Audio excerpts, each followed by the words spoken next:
Hello everyone, welcome back to my another new interesting blog. তো চলুন আপনাদের সবাইকে নিয়ে যাই আজকে শ্রী রাধা মাধব জিউর আখড়ায়। আমাদের গ্রামেই আখড়াটা। তো এখানে মহাপ্রভু খুব জাগ্রত। আর আজকে মেয়ে যেহেতু বাড়িতে নেই, বিকেলবেলা ভালো লাগছিল না, তো মাকে বললাম চলো একটু ঘুরে আসি। তো ঘুরে আসি বলতে কোথায় যাওয়া যায়, ভাবলাম যে আখড়ায় একটু আসি, আপনাদেরকেও মহাপ্রভু দর্শন করাবো, নিজেও একটু দর্শন করবো। আর ওই আখড়ার যে পূজারী আছেন বাবাজি, উনি খুব অসুস্থ, মারও দেখার ইচ্ছা, আমারও দেখার ইচ্ছা।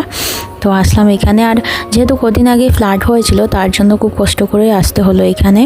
রাস্তাঘাটের অবস্থা খুবই খারাপ, সব রাস্তায় কিন্তু কাদা আর কাদা, অনেক ঘুরে টুরে এখানে আসলাম। তো বাইরের দিকটা অল্প দেখিয়ে দিয়েছি আপনাদেরকে, এখন গেটের ভিতরে প্রবেশ করছি। আর এখানে কিন্তু পার্মানেন্ট গেটটা লাগানো হয়নি এখন অবধি, অনেকটা কাজ বাকি আছে। আর যেহেতু বর্ষাকাল চলছে, তার জন্য চারিদিকে শুধু সবুজ আর সবুজ। আমার তো বেশ ভালোই লাগছে দেখতে, অনেক আগাছা উঠেছে। আর বর্ষাকালে এই আগাছাগুলো পরিষ্কার পরিচ্ছন্ন করে রাখা সম্ভব নয়, এত বেশি বৃষ্টিপাত হয়। আর এই তো কদিন ফ্লাডই ছিল।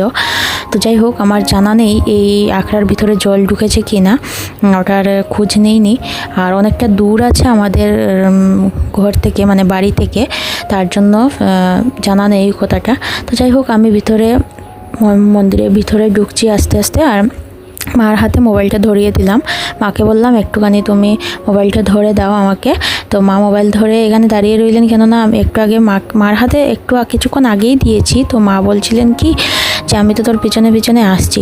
তো আমি বললাম একটু দূর থেকে করলে ভালো হবে। তো মা এখানে দাঁড়িয়ে রইলেন। এখন পেছন দিকে তাকিয়ে দেখলাম মা এখানে দাঁড়িয়ে আছেন। তো মাকে বললাম যে দাঁড়াতে হবে না, চলে আসো।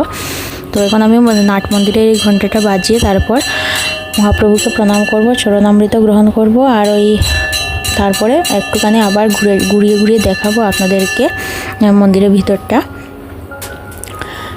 আর এই কদিন আগেই মহাপ্রভুর অঙ্গরাজ করানো হয়েছে বলে মহাপ্রভুর এত চমৎকার লাগছে, সবসময় চমৎকার লাগে, আরও বেশি চমৎকার লাগছে দেখতে। তো যাই হোক, আপনারা দর্শন করে নিন, এই আখড়ার মহাপ্রভু খুব জাগ্রত। তো আমি এখানে প্রণামটা করে নিচ্ছি, তারপর ভিতরে চলে যাব এই বাবাজিকে দেখতে। আর যেহেতু উনি অসুস্থ আছেন, তার জন্য ভিতরে গিয়ে আর মোবাইলটা অন করলাম না, ক্যামেরাটা অন করলাম না, ভালো লাগছিল না, উনি খুবই অসুস্থ।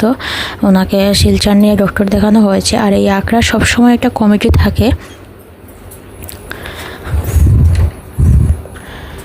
তো কমিটি থেকে ওরা ওনাকে নিয়ে ডক্টর দেখিয়ে এনেছেন।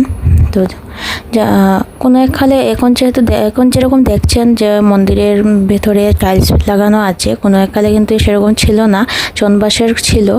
আর সবসময় এই আখড়ার একটা কমিটি থাকে, কদিন বাদেই কমিটি চেঞ্জ করা হয়। যেহেতু একটা নিয়ম আছে, ওই নিয়ম মেনে চলা হয়। তো কোনো এককালে এই মন্দিরটা ছিল চনবাসের। আর আমি অনেক ছোটো ছিলাম তখন, আমার বাবা ওই আখড়ার সেক্রেটারি ছিলেন।